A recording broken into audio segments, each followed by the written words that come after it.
someone that is representing the community that would like to? Mr. Weber, are you? All right. I'll ask you to come up first, and then I'm going to let everyone else line up behind Mr. Weber if you'd like to speak. All right? Remember, this is for the variances that are for the signage, the parking, and the 10-foot to 6-foot setback. Mr. Weber? My name is Steve Weber. I live at 73 Orchid Drive in Kings Park. Do you swear to tell the whole truth and nothing but the truth? Yes, I do. I have an exhibit today. I'd like to bring it out. Sure. Madam Chair, distinguished members of the board, first I'd like to take the opportunity to thank Mr. Tremarco. He's been very forthright in answering the community's questions prior to this point, and so I'd like to take a moment to thank him for that.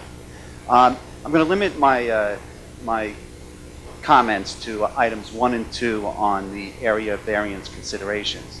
The variance would not produce an impact on adjacent properties or the neighborhood because the site improvements proposed by the applicant would be beneficial to the neighborhood. I'd like to bring out a couple of items which are of concern.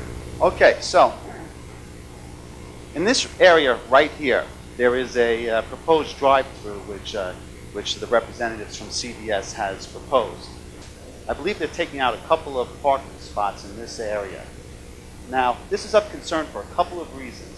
Number one is that this area right in here is a loading dock and an area where trucks come in to make deliveries and such. Drive-through is going to be right in this area. Here are some examples of some trucks which are making deliveries for the current configuration of the building. Now what happens, the trucks have to pull into this area and they have to navigate back and forth to get into this area where they can pick up the refuge and drop off goods and things along those lines. Where this causes a problem is that you see how this is a V shape right in here. And so what's going to happen is these trucks are going to come in as well as people coming in to use the drive-through area. And it may create a hazard because the trucks are very tall, and you'll see that that's very difficult for them to see cars that are close, and these trucks have to maneuver.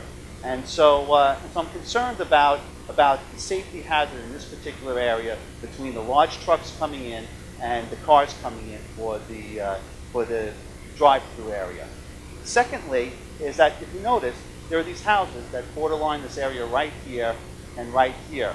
When cars come through, especially in the nighttime, what's going to happen is that their lights come through, they hit these houses over here, then they come over here, then they stop and idle.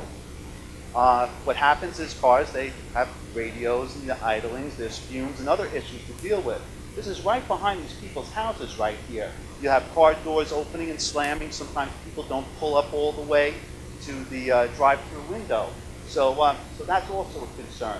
In addition is people will be sitting here with their headlights on, and if you see the way it's configured, they'll shine across the street on these houses as well.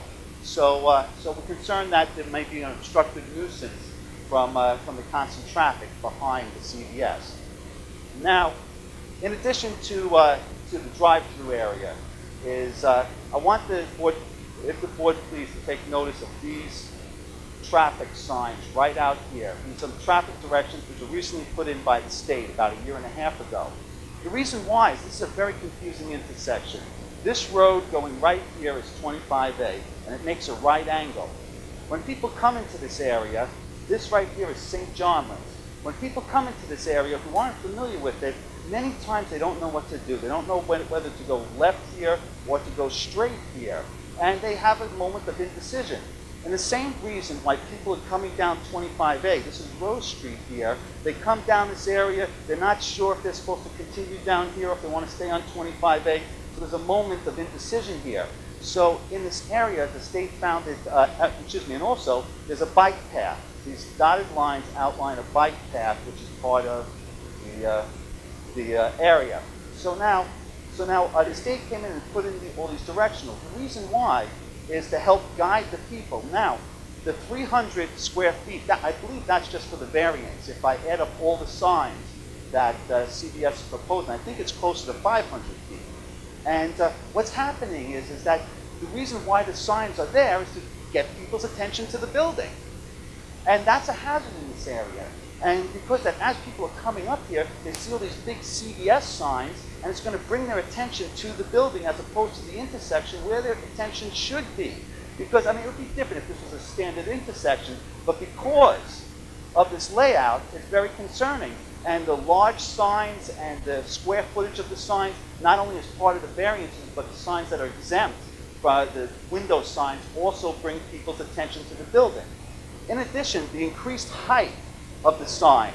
Again, these are the people's houses. They have some type of break. This is a shadow over here. These trees aren't here. These trees stick here. In this picture, this is a shadow. But the signs coming up in the parking lot would be very visible from the houses in this area, and especially the CVS sign. And so I think that should be considered by the board. Secondly, is that the number of signs. I think I counted 19, but if you could count up all the signs in San Remo in the area, it's under 30. I think it's closer to 20 signs. And so the amount of signs represented by this lot compared to the whole of San Remo is about 40 or 50%. And I think that is out of character with the nature of the neighborhood, and I think that should also be considered in the application.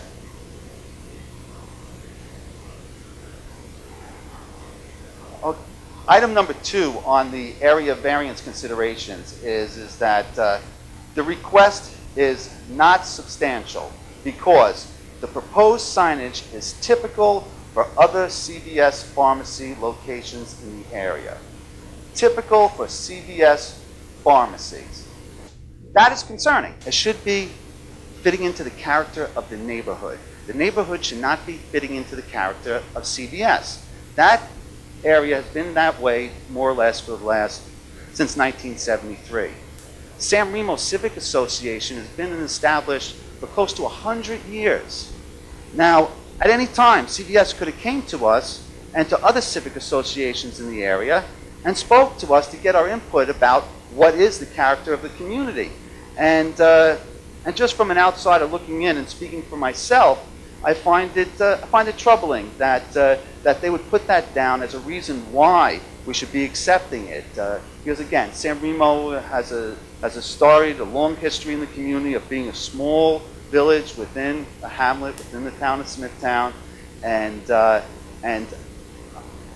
I believe these changes for this lot is far outside the character of the community, is not in the best interest of the community, and I'd like you to consider the things I mentioned here today.